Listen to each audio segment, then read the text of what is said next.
Short ball पे ये shot कौन खेलता है यार? अगर मैं होता ना, बस बॉल को देखता और शानदार। खुद को एक्सपर्ट समझते हो तो खेलो प्लेयर स्पॉट पर लोएस्ट एंट्री फी में। इस गेम में फाइनेंशियल रिस्क है और लत लग सकती है। कृपया जिम्मेदारी से खेलें और अपनी रिस्क पे खेलें। हरभजन सिंह भी है, मदन लाल जी भी हैं और भाई ये लास्ट 1.5 घंटा तो भज्जू समझ नहीं आया कि किस तरह से मैच भारत के हाथ से फिसलते फिसलते फिसलते बस बच ही गया।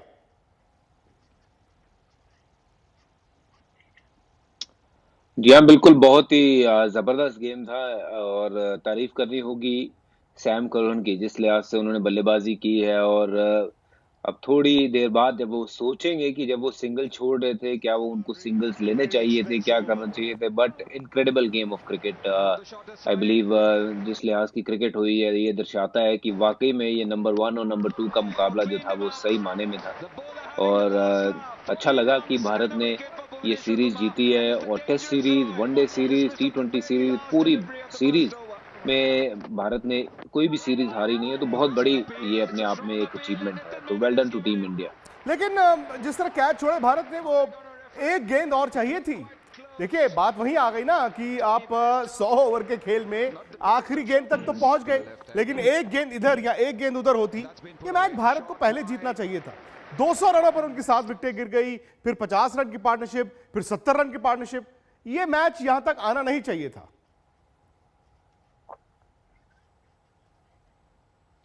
जी हाँ, बिल्कुल। जो कैचेस हैं वो काफी ज्यादा हाथ से आज फिसले हैं। अगर देखा जाए तो हार्दिक पांड्या के 49वें ओवर में भी जो कैचेस ड्रॉप हुए हैं वो भी पकड़े जाते अगर, तो ये मैच जो है वो मुझे लगता है कि और 2-3 बॉलें पहले खत्म हो जाता। पर आज फील्डिंग ओवरऑल मैं कहूंगा कि काफी हल्की रही है। उससे पहले भी जो शुरुआत के ओवरों में बेन स्टोक का भी कैच छूटा था, वो भी अगर पकड़ा जाता तो बेन स्टोक जो है वो शायद 10-15 पे ही आउट हो जाते। तो फील्डिंग से जरूर भारत निराश होगा, but in the and series आज जीते हैं। और एक ही सीरीज नहीं, पूरी श्रृंखला, वनडे, टेस्ट सीरीज और T20 जीते हैं। तो बड़ा दिन है। और गलतियां तो देखिए, वो बड़े मैच में 50 ओवर का जब मैच होता है, आपसे गलतियां होती हैं। और मैं उम्मीद करता हूं कि अगले जो समय में इन्हीं गलतियों से हम कुछ सीख के वापस आएंगे और दोबारा इन गलतियों को दोहराएंगे नहीं, ताकि हम मैच में जब पकड़ बनाई हो उसको छोड़ना नहीं है। क्योंकि सामने देखिए जो भी है वर्ल्ड चैंपियंस थे और इंग्लैंड खेला है जी, white ball cricket England world champions की तरह ही खेला है। बहुत दिलचस्प हुए ये तीनों मुकाबले। पहला मैच भी वो अपनी गलती से हार गए जब भारत ने कमबैक किया। पिछले मैच में तो खैर उन्होंने पूरी तरह भारत को धो डाला। ये आखिरी ओवर है। अब इसमें भी देखिए कैच छूट रहे थे, इसमें भी कैच छूट रहे थे। वो किस्मत अच्छी है कि आखिरी गेंद तक आप पहुंच तो गए, लेकिन आखिरी गेंद वो लाइन के पार नहीं फेंक सके। भुवनेश्वर आज भी भारत के हीरो हैं गेंद के साथ। 10 ओवर 42 रन, 3 विकेटें हैं। नटराजन ने 10 में 73 दिए, 1 विकेट है। 7-62 है प्रसिद्ध कृष्ण। शार्दुल को 4 विकेट जरूर मिले, 67 रन उन्होंने दिए। और हार्दिक और पंड्या दोनों ने, हार्दिक और कुणाल ने मिलाकर 13 ओवर फेंके हैं। 29 रन बड़े भाई को और 48 रन छोटे भाई को पड़े। मदन जी, जान बची तो लाखों पाए वाली बात ही हो गई है बस, क्योंकि अगर ये मैच इधर से उधर चले जाए तो ना सिर्फ मैच, अब सीरीज आपके हाथ से जाती। अब कम से कम भारत ये कहेगा वी केप्ट आवर कूल। नहीं, देखिए जब दो बड़ी टीमें खेल रही होती हैं वर्ल्ड की, तो ऐसा एक्सपेक्ट कर सकते हैं, पर आप ये एक्सपेक्ट नहीं कर सकते कि आप इतने कैचेस छोड़ें। और देखिए ये सीरीज बहुत सारा सीजन जो है भारत ने बहुत अच्छा क्रिकेट खेला है, पर ऐसे मैचेस कई जहां क्रूशियल स्टेजेस आ जाती है तो कई ऐसी गलतियां भी होती हैं। पर यह है कि 1990 पे जब फोर्थ था, जो शुरू में विकेट मिले हैं, वहां से भी प्रेशर जो मैं समझता हूं कि बिल्ट अप हुआ है इंग्लैंड के ऊपर। और एक कैच जो बड़ा इंपॉर्टेंट कैच था, ये मैच पहले भी खत्म हो सकता था, जो हार्दिक पांड्या ने सैम करन का छोड़ा था। उन्होंने एक नहीं दो कैच छोड़े, दरअसल कैच बन गया। मदन जी, उन्होंने एक नहीं दो कैच छोड़े हैं हार्दिक पांड्या ने। हाँ, 2 कैच छोड़े, पर ये है हाँ, पर ये होता है कि उन्होंने ट्राई जरूर किया, बट वो क्रूशियल था, क्योंकि सैम करन अगर आउट हो जाता तो ये गेम इतना लास्ट भी नहीं करता, शायद 5-10 ओवर पहले ही खत्म हो जाता। पर ये क्रिकेट है, इसमें कुछ नहीं कहा जा सकता जब तक लास्ट ओवर ना कर दिया जाए। और एक और जो भज्जू ने बात की है, मैं भी यही सोच रहा था कि इन्होंने जो सिंगल छोड़े हैं, शायद हो सकता है कि आप सोच रहे हो कि मेरे को सिंगल ले लेने चाहिए थे, क्योंकि मार्क वुड इतनी बुरी बैटिंग नहीं कर रहा था वहां पे। सिंगल अगर लेके लेते तो शायद मैच का थोड़ा सा रुख और ज्यादा चेंज होता। पर हैट्स ऑफ टू इंडियन क्योंकि उन्होंने पूरी सीरीज में बहुत अच्छा क्रिकेट खेला है और जितने जो भी खिलाड़ी को मौका मिला उन्होंने अच्छा प्रदर्शन भी किया है। बजू, अगर आप सैम करन के इस डिसीजन, क्योंकि देखिए मुद्दत तक ये बात चलेगी, मुद्दतों तक ये बात चलेगी कि भाई इतना दिलचस्प मैच था, बनाया भी सैम करन ने, लेकिन जिस तरह वो सिंगलें छोड़ते रहे, एक जमाना था जब धोनी को हम देखते थे वो सिंगल छोड़ देते थे, लेकिन जब आपके साथ आखिरी विकेट हो, जब आपके हाथ में 2 विकेटें होती हैं, खासतौर से वो बैट्समैन जो 8 run, 10 run, 12 run, 15 run, 18 run बना चुका हो, उसके साथ आप सिंगल नहीं छोड़ते। और अगर हम गिनती करें तो कम से कम 12-13 सिंगल्स उन्होंने छोड़े हैं। जी हाँ, देखिए सिंगल आप तभी छोड़ते हो जब सामने वाले बल्लेबाज के ऊपर आपको भरोसा ना हो। पर हालांकि सामने वुड भी अच्छी बल्लेबाजी कर रहे थे और जरूर जब अंदर ड्रेसिंग रूम में जाके सैम करन अपने पैड्स उतार रहे होंगे तो अपने आप को कोस रहे होंगे कि वो सिंगल्स जो है वो लेने चाहिए थे, क्योंकि अंत में डिफरेंसेस जो रहे हैं वो सिर्फ 7 रन का रहा है और उन्होंने 12-13 सिंगल जो है वो छोड़े हैं। अगर वो सिंगल्स लिए होते तो ये मैच इंग्लैंड जीत भी जाता, सीरीज भी जीत जाता। तो अपने आप को कोस तो जरूर रहे होंगे, पर ये जैसा कहा है कि ये एक नियम है गेम का कि जब सिंगल्स अवेलेबल हों तो जरूर लेने चाहिए। और बाद में सेकंड लास्ट ओवर में, माफ करिएगा, लास्ट ओवर में तो एक जो 2 रन थे उन्होंने वो भी मिस किए, जो मिड ऑन और मिड विकेट के बीच में गए थे वो भी नहीं उन्होंने भागे। अगर वो भागे होते तो शायद लास्ट बॉल में 6 की बजाय 4 रन चाहिए होते और क्या पता फिर वो चौका लग भी जाता। चलिए आपको एक एक कर इंग्लैंड की जो विकेटें गिरी हैं पहले वो दिखाएं, क्योंकि इससे पहले मतलब भारत की बल्लेबाजी भी आप देखें, भारत ने कहा था कि आज न्यू एज इंडिया दिखेगा, वनडे मैचेस में थोड़ा तेज तो खेले लेकिन विकेटें गिरती रही। फिर हार्दिक और ऋषभ पंत ने जबरदस्त बैटिंग की, शार्दुल ठाकुर ने।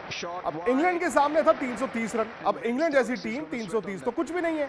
पहले ओवर में जेसन रॉय ने चौके भी लगा दिए, लेकिन जेसन रॉय फिर बेयरस्टो, ये जब दोनों आउट हो गए भारत को लगा हाँ हो गया काम। बेन स्टोक्स भी 100 के अंदर 4 विकेटें गिर गई।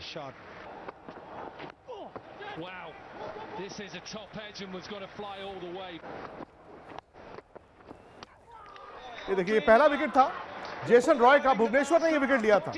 और भुवनेश्वर का तो खैर कमबैक ही बड़ा जबरदस्त हुआ है व्हाइट बॉल क्रिकेट में। दोनों अगर आप T20 देखें या वनडे देखें, हर मैच में उन्होंने भारत को बचा कर रखा है। आज तो उन्होंने नई गेंद से भी विकेटें दी। बेयरस्टो थे, ऋषभ पंत के ऊपर आकर बल्लेबाज के जहन में कई सवाल आ गए और जब आप शफल ज्यादा कर गए आप फंस गए। बेन स्टोक्स का डिसीजन थोड़ा सा डिबेटेबल था, क्या ये बेस से ऊपर फुल टॉस था, लेकिन अंपायर ने कहा नहीं। Ben Stokes was lucky earlier on, but here full toss finds Shikhar Dhawan and Natarajan. यहां तक तो हार्दिक काफी खुश थे क्योंकि उनका एक कैच छूटा हुआ, अगली आउट हो गए, लेकिन बाद में उन्होंने एक और कैच छोड़ा। कि 4 विकेटें तो भारत ने, जैसे मैंने कहा, 100 रन के अंदर अंदर ले ली थी। 200 पर 7 भी आउट कर दिए थे, लेकिन वहां से गेम पलटा।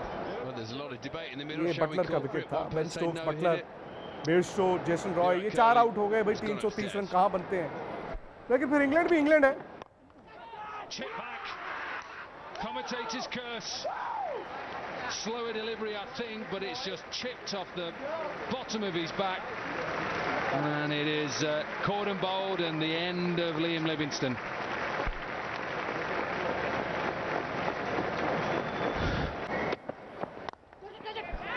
Moin Ali Taken just as you mentioned, Ajit Agarkar. Here comes another wicket. Virat Kohli brought him on to bowl to get a wicket, and he's got that wicket of dangerous Moeen Ali. तो मोइन अली जब out हुए तो 6 में 168 था halfway stage, लेकिन England की 6 विकेटें गिर गई थी।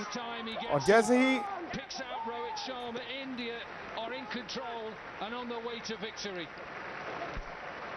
ये विकेट गिरा यहां से, तो century was also perilously close to Rohit Sharma this time around.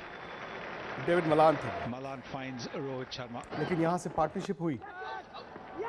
ये आदिल राशिद का जबरदस्त कैच कप्तान ने किया और यहां भारत आया वापस, जीत ही गया, लेकिन मार्क वुड, सैम करन ने 95 रन बनाए हैं जी। और बच्चों 95 रन शायद उनके करियर का ये वनडे क्रिकेट का सबसे यादगार नॉक होगा, बट बात वही है कि आप मैच नहीं जिता पाए।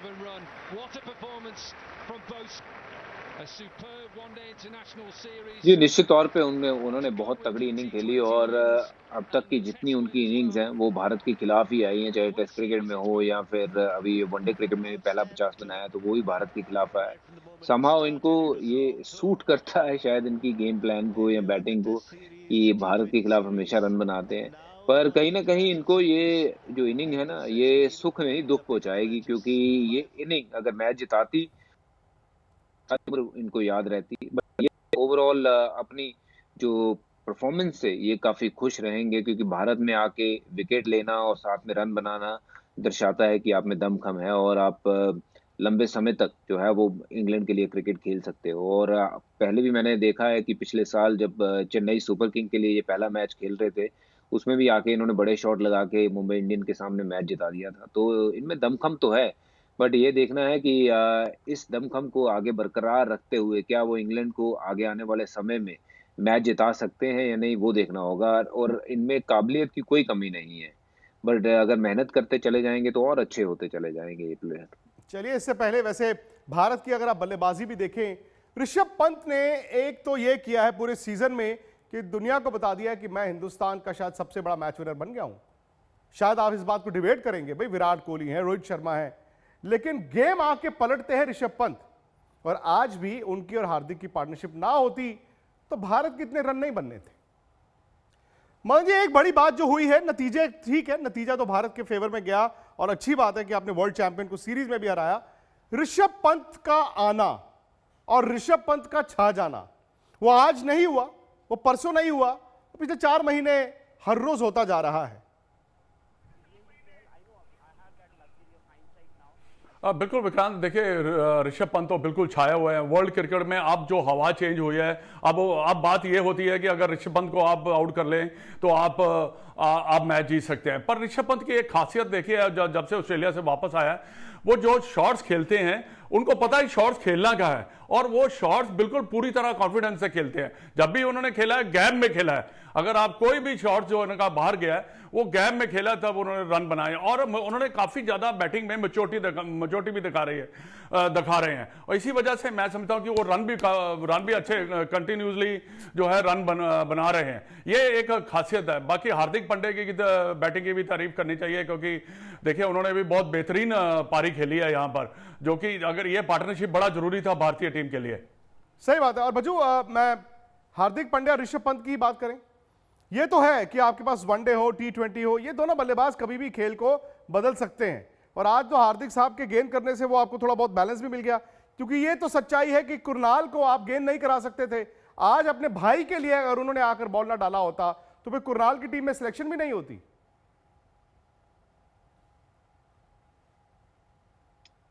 देखिए हार्दिक पांड्या एक प्रॉपर ऑलराउंडर है और उनकी जो गिनती है वो वर्ल्ड के सबसे श्रेष्ठ जो ऑलराउंडर हैं उनमें होती है।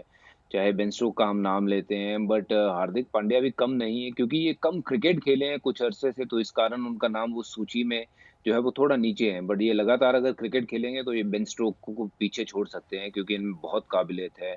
इनकी बॉलिंग जो है वो बेन स्टोक्स से भी तगड़ी बॉलिंग है, इनमें वो दमखम है। बल्लेबाजी में आपने देखा ही है कि वो कितने कड़े प्रहार करते हैं, छक्का तो आराम से ऐसे मारते हैं जैसे सिंगल लेने वाली बात हो। तो ओवरऑल इन्होंने अपनी गेम के ऊपर बहुत ज़्यादा वर्क किया है और इनकी बॉलिंग जिस दिन ये बॉलिंग करते हैं आप देख सकते हैं कि टीम को कितना फ़र्क पड़ता है इनकी बॉलिंग से, क्योंकि कॉम्बिनेशन जो है वो बिल्कुल आपका फिर सेट हो जाता है। आप जैसे स्पिनर की बात कर रहे थे, इस विकेट के ऊपर चाहे कुणाल ने ज़्यादा ओवर नहीं किए, उसका कारण ये भी हो सकता था कि बॉल स्पिन नहीं हो रही थी या फिर उनके मुताबिक की विकेट नहीं थी। बट अगर ये बॉलिंग करते हैं हार्दिक पांड्या 5 से 6 ओवर करते हैं तो ये निश्चित तौर पे टीम का जो बैलेंस है उसको बेस्ट कर देते हैं। तो इनका खेलना और साथ में बॉलिंग करना बहुत ज़रूरी होगा भारत के लिए। बल्कि उन्होंने अगर आप आज देखें तो गेंदबाजी प्रसिद्ध कृष्णा हो या नटराजन हो उनको भी कवर कर लिया, क्योंकि उन्होंने शायद शार्दुल को 4 विकेट मिली, भुवनेश्वर को 3 मिली है। थर्ड बेस्ट अगर आप देखें मेरे लिहाज से हार्दिक ने तजुर्बे के साथ, और कप्तान ने आखिरी 10 ओवर में भी इनका अच्छा इस्तेमाल किया है। खैर ये जीत बड़ी है, जीत भारत के लिए इस लिहाज से भी बड़ी है क्योंकि ये सीरीज नहीं बल्कि पूरा सीजन जो है वो भारत के नाम रहा। अभी सीरीज में भी देखिए, ऋषभ पंत आपको मिले हैं, विराट कोहली 100 नहीं आया, और 100 के लिए आपको कम से कम 2.5-3 महीने और इंतजार करना पड़ेगा, जून तक का इंतजार करना पड़ेगा। लेकिन कप्तान के तौर पर वो इस बात को समझते हैं कि इस साल भारत ने इस सीजन में ऑस्ट्रेलिया को ऑस्ट्रेलिया में हराया, इंग्लैंड को घर पे हराया, और जो 6 छोटे छोटे फॉर्मेट्स हुए हैं, 3 ऑस्ट्रेलिया में 3 इंग्लैंड में, भारत सिर्फ 1 ऑस्ट्रेलिया में वनडे हारा है, उसके अलावा हर कहीं जीता ही है। मदन जी, अगर आप भारत की टीम देखें वनडे और T20 भी, गेंदबाजी कमजोरी अभी भी है। बुमराह, शमी, जडेजा, इन्हीं के आने पर भरपाई हो पाएगी।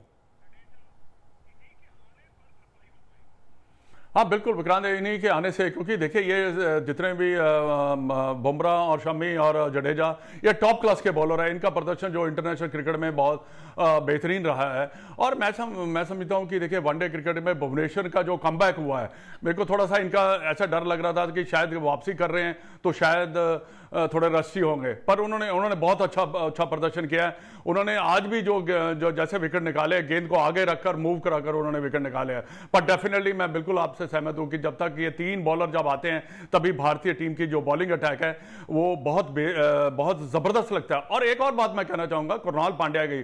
देखिए कृणाल पांड्या की एज ए स्पिनर जगह नहीं बनती, और अगर आपने हार्दिक पांडे देखिए, उसने आज कवर जरूर कर लिया है, पर हमें हार्दिक पांडे 5th बॉलर के साथ एक और बॉलर, ऐसा मैच विनर बॉलर चाहिए जो कि टीम को मैच जिता सके। पर कृणाल पांडे जब आपने 10 ओवर पूरे नहीं कर पाएगा तो बड़ा मुश्किल है उसके लिए टीम में रहना। सही बात है, और तकड़ी वाली बात आ जाती है, भारत को 7 नंबर पर भी बैट्समैन चाहिए, 8 नंबर पर भी बैट्समैन चाहिए, 9 पर भी चाहिए, तो फिर गेंदबाजी में तो आपको कहीं ना कहीं कॉम्प्रोमाइज करना चाहिए। लेकिन चूंकि चहल बाहर बैठे हुए हैं, तो उम्मीद यह है कि वो पूरी तरह से बाहर ना हुए हों, टीम की सोच में हो। खैर, ये मैच, ये सीरीज, इस सीजन पूरी तरह भारत के नाम रहा, और इस पर और चर्चा होगी कहां पर? हमारे YouTube चैनल स्पोर्ट्स तक पर, बस थोड़ी देर में वहीं पर लाइव, वहीं पर आपकी राय, वहीं पर आपके सवाल, और वहीं पर जीत का जश्न मनाएंगे। फिलहाल मुझे इजाजत दीजिए। स्पोर्ट्स से जुड़ी किसी भी अपडेट के लिए स्पोर्ट्स तक को सब्सक्राइब करें और हमारे फेसबुक और इंस्टाग्राम पेज को भी जरूर फॉलो करें।